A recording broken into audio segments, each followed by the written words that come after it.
کہ جب لیلۃ القدر شریف کی رات آتی ہے، توجہ کریں،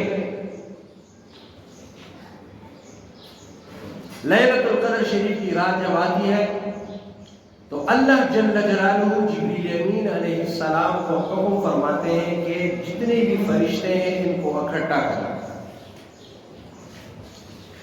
اور بطور صحیح روایت سیدنا جبریل امین علیہ السلام کے 600 پر ہیں۔ کتنے ہیں؟ 600۔ اور یہ عجیب بات ہے کہ اس میں 2 ایسے پر ہیں کہ جو خاص لیلۃ القدر شریف کی رات کو جبریل امین علیہ السلام اسے کھولتے ہیں، حرمت اور عزت کی وجہ سے۔ وہ جب ایک پر کھول لیتے ہیں تو ایک مشرق میں چلا جاتا ہے اور دوسرا مغرب میں چلا جاتا ہے۔ جتنے بھی فرشتے ہیں ان کو اعلان فرماتے ہیں سیدنا جبریل امین علیہ السلام کہ اکٹھے ہو جاؤ، آج ہم امت محمد صلی اللہ تعالی علیہ وسلم کی طرف سلام کرنے جا رہے ہیں۔ لیلۃ القدر شریف کی رات۔ تو جب جو مومن بندے اس رات کو عبادت کر رہے ہوتے ہیں، کوئی نماز پڑھ رہا ہوتا ہے، کوئی تلاوت قرآن کر رہا ہوتا ہے، کوئی ذکر اذکار کر رہا ہوتا ہے، کوئی تہجد پڑھ رہا ہوتا ہے، کوئی کیا عبادت کر رہا ہوتا ہے، کوئی کیا، تو جتنے بھی فرشتے ہیں وہ ہر ایک مومن بندے کو جا کر اس کا سلام کرتے ہیں۔ لیلۃ القدر شریف کی رات۔ اب رات بھی گزری ہے تو یہ بھی ابن رجب رحمہ اللہ تعالی علیہ ابن ابی حبیرہ کے حوالے سے ایک روایت کرتے ہیں کہ لیلۃ القدر شریف کی رات وہ کامل طور سے ہم یہ امید کر سکتے ہیں کہ جمعے کی رات اگر طاق کے ساتھ مل جائے، جمعے کی رات اگر طاق رات کے ساتھ مل جائے، جیسے کہ رات کو یہی مسئلہ تھا، جمعے کی رات بھی تھی اور طاق بھی تھی، یہ کامل امید اللہ جل جلالہ سے کی جاتی ہے کہ یہ لیلۃ القدر شریف کی رات ہے۔ تو جب جبریل امین علیہ السلام تمام مومنین مومنات پر جاتے ہیں، سلام کرتے ہیں، ان کو خوشیوں کے پروانے سناتے ہیں کہ تمہارے لیے خوشخبری ہے کہ اللہ جل جلالہ نے تم سب کو بخشش تو عام ہے رمضان شریف، لیکن لیلۃ القدر شریف کی رات کو 25 کروڑ 80 لاکھ مومنین مومنات کو بخشا جاتا ہے۔ عام بخشش کا اعلان کیا جاتا ہے۔ جو اللہ جل جلالہ کے در پر پڑا رہتا ہے، اللہ جل جلالہ سے لو لگاتا ہے، رسول اللہ صلی اللہ علیہ وسلم سے محبت کرتا ہے، اور اس کے لیے خوشخبریاں ہی خوشخبریاں آتی ہیں۔ تو جب صبح ہوتی ہے، اس رات گزر جاتی ہے، صبح ہو جاتی ہے، تو جبریل امین علیہ السلام ایک عام اعلان کرتے ہیں، الرحیل الرحیل، اے فرشتوں اب جانے کا وقت آ گیا ہے، چلو چلتے ہیں۔ وہ فرشتے عرض کرتے ہیں کہ اے جبریل امین علیہ السلام، امت محمد صلی اللہ علیہ وسلم کے لیے کیا خوشخبریاں ہیں؟ یہ رات جو گزری ہے اللہ جل جلالہ نے ان کو کیا عطا فرمایا ہے؟ تو جبریل امین علیہ السلام فرماتے ہیں کہ ہر ایک مومن بندے کی بخشش کر دی گئی ہے الا 4 لوگوں کی۔ 4 لوگوں کی بخشش وہ نہیں ہوئی۔ پوچھتے ہیں کون سے لوگ؟ تو جبریل امین علیہ السلام فرماتے ہیں کہ پہلے نمبر پر جو بندہ ہے جس کی بخشش اس رات کو بھی نہیں ہوتی، ایسا بدبخت انسان، وہ مدمن الخمر ہے، عادی شرابی، جو شراب کا عادی ہو، وہ اسے پیتا ہی رہتا ہو، صبح پی لیا، کل پی لیا، رات پی لیا، عادی شرابی، مدمن الخمر، اس کی بخشش اس رات بھی نہیں ہوتی۔ اور دوسرا عاقل للوالدین، جو ماں باپ کا نافرمان، دوسرا بندہ یہ ہے ماں باپ کا نافرمان، والدین کا نافرمان، اس کی بخشش اس رات کو بھی نہیں ہوگی۔ آنکھ، اور یاد رکھیں یہ آنکھ صرف یہ نہیں ہے کہ آپ ایک بیٹے کو یا بیٹی کو یہ کہہ دیں کہ آپ میری طرف سے آنکھ ہو، نہیں، آنکھ حقوق سے، یہ نافرمان یہی آپ نے اپنے ماں باپ کی نافرمانی کی تو آپ ہو گئے، یہ لازم ہے، کہنے کی ضرورت نہیں ہے کہ آپ آنکھ ہو گئے، آپ نے ماں باپ کی نافرمانی کی آپ آنکھ ہو گئے۔ تو جو عاق للوالدین ہے اس کی بخشش بھی اس رات کو متوقع نہیں ہے۔ ماں باپ کا بہت بڑا یہی وجہ ہے کہ رسول اللہ صلی اللہ تعالی علیہ وسلم فرماتے ہیں اپنے ایک صحابی کو کہ اگر تمہیں تمہارا باپ یہ کہے کہ ان اخرج من مالک، کہ میرے مال میں تمہارا کچھ حصہ بھی نہیں ہے، جیسے آئے تھے ایسے ہی چلے جاؤ، تو وہ بغیر چوں چرا مال کو چھوڑ دے گا اور چلا جائے گا۔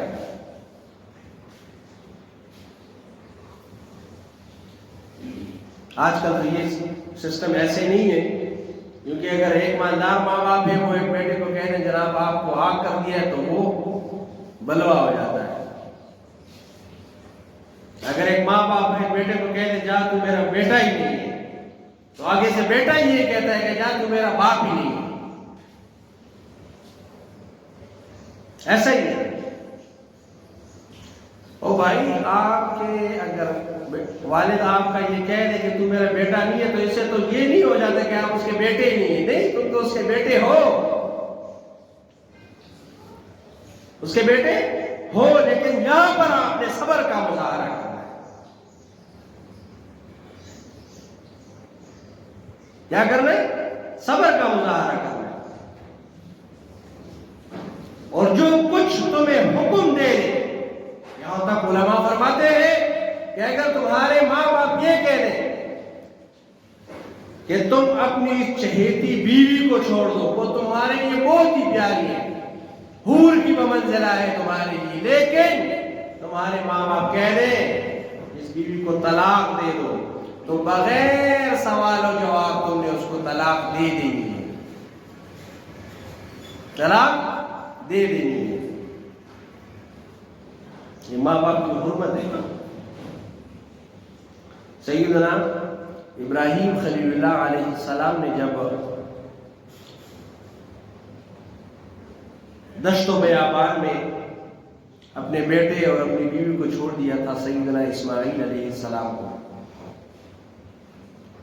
اور ان سے آ گئے تھے، ہجرت کی، تو بہت زمانہ بعد جب سیدنا ابراہیم علیہ السلام اپنے بیٹے سے ملنے گئے، انہوں نے شادی کر لی تھی، تو جیسے ہی گئے ان کی بیوی سے پوچھا کہ کیا حال حوال ہے، کیسے چل رہا ہے؟ بیوی نے تو یہ نہیں سمجھا تھا کہ یہ کون ہے، یہ میرے سسر ہے۔ سیدنا ابراہیم خلیل اللہ علیہ السلام آئے تو وہ بیوی ناشکری تھی، ناشکری بہت بڑا عذاب ہے، بدبختی ہے، ناشکری تھی، کہنے لگے وہ بہت برے حالات، یہ نہیں، یہ وہ نہیں، برے حالات چل رہے، اور یہ کم وقت یہ نہیں جانتی تھی کہ میں سیدنا اسماعیل علیہ السلام کے عقد میں ہوں، اس سے بڑی سعادت ہو سکتی ہے، اس سے بڑی سعادت ہو سکتی ہے؟ نہیں ہو سکتی۔ تو سیدنا ابراہیم علیہ السلام نے کیا فرمایا کہ اچھا جب میرا بیٹا آ جائے یا جب تمہارے خاوند آ جائے تو ان کو میرا سلام کہنا، اور یہ کہنا کہ جو تمہاری چوکٹ ہے نا اس کو تبدیل کر دو، یہ ٹھیک نہیں ہے۔ اور جب چلے گئے سیدنا اسماعیل علیہ السلام جب بعد میں آئے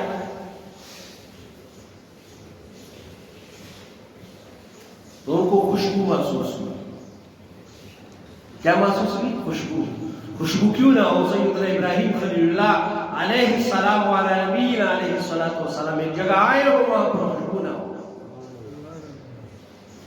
رسول اللہ صلی اللہ علیہ وسلم کے نانا جان اتنی عظیم ہستی ہے. تو جب آئے خوشبو محسوس کی, پوچھا کون آئے؟ انہوں نے کہا یہ بزرگ آئے تھے,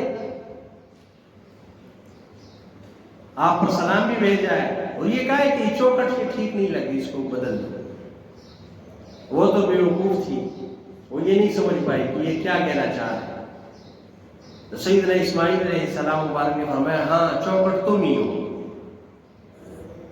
لہذا جاؤ تمہیں میں نے آزاد کر دیا, طلاق دے دی. اب یہ نہیں تحقیق کرائی کہ کون آیا تھا, لیکن یقین تھا کہ کون ہے, میرے والد ہیں, وہ آئے تو انہیں فارغ کر دیا. پھر جب وہ عرصے بعد سیدنا ابراہیم علیہ السلام کے گھر آئے, ان کی دوسری زوجہ محترمہ تھی. جب ان کے گھر آئے, تشریف لائے, دروازہ کھٹکھٹایا تو زوجہ محترمہ نے دروازہ کھولا. تو چونکہ سیدنا ابراہیم علیہ السلام پر گرد و غبار کے آثار تھے, جانا پہچانا نہیں تھا. ان کو کہا کہ آپ تو بزرگ ہیں, آپ آئیں اندر, میں آپ کے سر دھو دیتی. ان کے سر مبارک ابراہیم علیہ السلام آئے, اور وہ پتھر جو پتھر آج مقام ابراہیم علیہ السلام میں لگا ہوا ہے, وہ پتھر جس کو سیدنا ابراہیم علیہ السلام نے بیت اللہ شریف کی تعمیر میں اس پر قدم رکھے تھے اپنے, وہ پتھر جو ہے سیدنا ابراہیم علیہ السلام نے رکھا اور اس پر تشریف فرما ہوا. اور سیدنا اسماعیل علیہ السلام کی زوجہ محترمہ نے ان کا سر مبارک فرمایا. پھر انہوں نے پوچھا کہ کیسے حالات ہیں, وہی سوال کیسے حالات جاری ہیں. تو انہوں نے کہا حالات تو بہت ہی اچھے ہیں, بہت فراخی ہے, اللہ جل جلالہ کا شکر ہے, بہت اچھے حالات گزر رہے ہیں. تو سیدنا ابراہیم علیہ السلام نے یہ فرمایا کہ جب تمہارے خاوند آ جائے اسماعیل علیہ السلام, تو ان کو میرا سلام کہنا, اور ساتھ یہ کہنا کہ اس چوکٹ کو مضبوطی سے پکڑ لو. اب یہاں پر ایک بات ہے کہ شکر گزار بندوں کی عزت اور عظمت کو عند اللہ بہت زیادہ بڑی ہے, اس کا اندازہ ہم نہیں لگا سکتے. اس کی سادہ مثال میں آپ کو سمجھاتا ہوں. یہ دوسری بیوی زوجہ محترمہ یہ کون تھی؟ یہ وہ ہستی تھی جن کی اولاد میں آگے جا کر سید الانبیاء محمد مصطفیٰ صلی اللہ علیہ وسلم تشریف لے آئے. یہ وہ ہستی تھی جن میں رسول اللہ صلی اللہ تعالی علیہ وسلم کا نور آیا, اور وہ نور آگے جاتا ہوا سیدنا آمنہ رضی اللہ تعالی عنہا تک پہنچا. یہ شکر گزاری کا ثمرہ ہے. شکر کرنے والا بندہ وہ اللہ جل جلالہ کا محبوب ہوتا ہے. اس نے شکری کا کیا ہوا؟ اگر وہ شکر کرتی تو 2 سعادتیں تھیں اس کے پاس. کتنی تھی؟ 2 سعادتیں. ایک سعادت تو یہ تھی کہ وہ نبی اللہ کے عقد میں تھی. اسماعیل علیہ السلام اللہ کے نبی, تو جب نبی جنت میں جائے گا اور اس کی بیوی بھی مومنہ ہوگی, وہ کہاں پر جائے گی؟ وہ بھی جنت میں جائے گی. اور اس سے بھی زیادہ شرافت جو اسے ملنی تھی وہ سید الانبیاء محمد مصطفیٰ صلی اللہ تعالی علیہ وسلم کی نانی کا تھا. آباء و اجداد میں وہ آتی تو اپنی ناشکری کی وجہ سے وہ رسول اللہ صلی اللہ علیہ وسلم کے شجر نسب سے ہی چلی گئی. کس کی وجہ سے؟ ناشکری کی وجہ سے. تو اپنے ماں باپ کا حکم ماننا یہ انبیاء کرام کی سنت ہے. اگر آپ کو آپ کے ماں باپ یہ کہیں کہ اپنی بیوی کو چھوڑ دو, تو بغیر سوال و جواب تم نے اپنی بیوی کو چھوڑ دینا ہے. کیوں؟ ایک بیوی ہے تو دوسری آ جائے گی, دوسری بھی تو تیسری آ جائے گی, چوتھی آ جائے گی.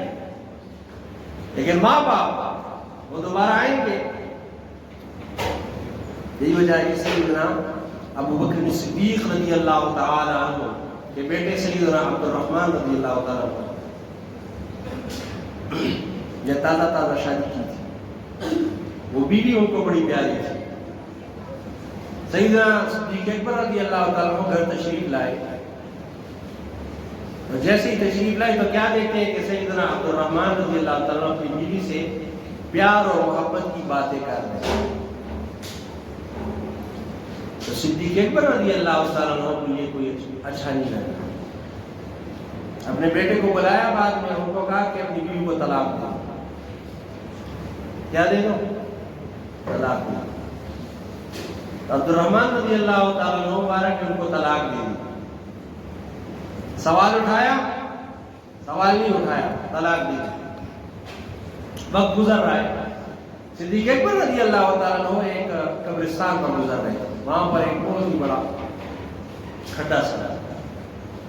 وہاں پر وہ کیا سماعت فرما رہے، کچھ اشعار کچھ کوئی بول رہا ہے.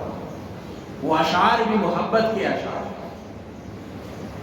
تو جب صدیق اکبر رضی اللہ تعالیٰ عنہ سے قریب گئے تو کیا سنتے ہیں کہ اس میں اپنے بیٹے کی جو بیوی تھی ان کی، جن کو انہوں نے طلاق دی تھی، ان کا نام آ گیا. انہوں نے کہا یہ کیا ہے، میری بیٹی کی بیوی کا نام کوئی لے رہا ہے. تو کیا دیکھتے ہیں، جب دیکھا تو ان کے بیٹے سیدنا عبد الرحمن رضی اللہ تعالی عنہ وہ اپنی بیوی کے عشق و محبت میں اشعار جو ہے نا وہ بول رہے ہیں. اپنے بیٹے کو تو دیکھ لیا تھا لیکن بیٹے نے اپنے والد محترم کو نہیں دیکھا. تو وہ خاموشی کے ساتھ گھر آ گئے. اپنے بیٹے کو بلایا، فرمایا تم نے اپنی بیوی کو کون سی طلاق دی؟ طلاق کی 3 قسمیں: طلاق رجعی، بائن، مغلظ. عبد الرحمن رضی اللہ تعالی عنہ فرمانے لگے کہ بابا جان میں نے طلاق رجعی دی تھی، یعنی ایک طلاق. طلاق رجعی وہ طلاق ہوتی ہے کہ اگر آپ اپنی بیوی کو ایک طلاق دے اور دل میں یہ تصور کرے کہ 3 مہینے کے اندر اندر میں بیوی سے رجوع کروں گا. کیا کروں گا؟ بوسہ ہم کنار یا ہاتھ وغیرہ لگا دیا تو وہ رجوع ہو جائے گا. لیکن اگر 3 مہینے آپ نے نہ کیا، 3 مہینے سے 1 دن بھی گزر گیا تو وہ آپ کے عادت سے چلی جائے گی. میں نے کہا بابا جان میں نے طلاق رجعی دی تھی. تو صدیق اکبر رضی اللہ تعالیٰ عنہ نے فرمایا کہ اچھا جاؤ اپنی بیوی سے رجوع کر لو. کیا کر لو؟ رجوع کر لو. لہٰذا جب بھی ایسا کوئی موقع اللہ جل جلالہ نہ لائے، کیونکہ اقبح القبائح، طلاق کیا ہے؟ قبیح میں بھی بہت بڑی قبیح ہے. لیکن اگر ایسا کوئی موقع بھی آئے تو سوچ کے ساتھ آپ ایک طلاق دیں اور دل میں یہ تصور کریں کہ طلاق رجعی ہے، یعنی 3 مہینے کے اندر اندر میں نے کیا کرنا ہے؟ رجوع کرنا ہے. 2 طلاق ایک ساتھ یا 3 طلاق ایک ساتھ یہ آپ دیکھ لیجیے. تو الغرض ماں باپ بہت ہی بڑی عزت اور وقار، ان کی عزت اور وقار کو آپ نے ٹھیس نہیں پہنچائی. تو یہ 2 لوگ ہو گئے. اور تیسرا جو بندہ ہے وہ کیا ہے؟ قاطع اور رحم. سمجھ آ رہی ہے آپ کو یا سوئے ہوئے؟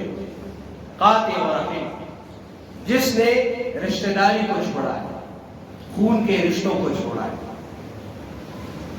اپنے بعض ایسے بھی بدبخت ہیں آج کل، ماں باپ کے ساتھ جناب 1 مہینہ 2 مہینہ سال وہ لگے رہتے ہیں، باتیں نہیں کرتے. چچا کے ساتھ، خالہ کے ساتھ، ماں کی طرف سے ہو باپ کی طرف سے ہو، ماموں کے ساتھ، ماموں کے بیٹوں کے ساتھ، یہ خونی جو رشتے ہیں، ان رشتوں کی آپ نے پاسداری نہیں کی، ان کے ساتھ آپ نے تعلق نہیں رکھا، تو لیلۃ القدر شریف کی جو رات آتی ہے تو اس رات اس شخص کی بھی بخشش نہیں ہوتی. 25 کروڑ 80 لاکھ لوگوں کی جب بخشش ہو رہی ہوتی ہے تو یہ رشتہ داری چھوڑنے والا، رشتہ داری نہ نبھانے والا، اس کی بخشش ہی نہیں ہوتی. رشتہ داری نبھائے. رسول اللہ صلی اللہ علیہ وسلم کے ایک صحابی رسول اللہ صلی اللہ علیہ وسلم کو فرماتے کہ یا رسول اللہ، جب میرے ساتھ کوئی نہ نبھائے تو میں کیوں نبھاؤں؟ تو رسول اللہ صلی اللہ علیہ وسلم نے فرمایا کہ رشتہ داری پالنا تو یہ نہیں ہے، ایک پالے تو آپ بھی پالو، ایک تحفہ لائے تو آپ بھی لگے، تو لینے کے دینے. رشتہ داری پالنا تو یہ ہے کہ آپ کا رشتہ دار آپ کے ساتھ تعلق نہیں رکھ رہا اور آپ کوشش کر رہے ہیں رکھنے کی. صلہ رحمی یہ ہے. آج تک بھی خیر تھوڑی لمبی ہو جائے گی، آخری جمعہ ہے، گھڑی کی طرف نہ دیکھیں. تو صلہ رحمی ایسی عظیم نعمت ہے کہ قیامت کے دن اللہ جل جلالہ اعلان فرمائے گا کہ اے صلہ رحمی عرش کے نیچے کہ جس نے من وصلکی وصلتو، کہ جس نے تمہیں آگے رکھا، جس نے تم کو پالا، رشتہ داری قائم کی، خون کے رشتے کی پاسداری کی. ایک بھائی ہے، ایک چچا زاد ہے، ایک چچا ہے، ایک ماموں ہے، وہ نہیں رکھ رہے آپ کے ساتھ، لیکن آپ کوشش کر رہے ہیں رکھنے کی، آپ اپنی کر رہے ہیں. تو عرش قیامت کے دن عرش کے نیچے جو صلہ رحمی ہوگی، اللہ جل جلالہ اس کو یہ اعلان کرے گا کہ جاؤ، جس نے تم کو پالا ہے آج کے دن میں اسے اکٹھا کروں گا. سبحان اللہ تو بولے. آج کے دن میں اسے اپنی رحمت کے سائے میں اسے رکھوں گا. اور جس نے صلہ رحمی کو قطع کیا، یاد رکھیں، نہ آپ کی نماز آپ کے کام آتی ہے، نہ روزہ، نہ حج، نہ زکات، کچھ بھی. یہ چار بندے، عادی شرابی، ماں باپ کا نافرمان اور صلہ رحمی قطع کرنے والا، اور ایک مشاہد ہے. المشاہد هو المصارف. صحابہ نے فرمایا مشاہد کیا کون ہے یا رسول اللہ؟ فرمایا هو المصارف. مصارف وہ یہ ہے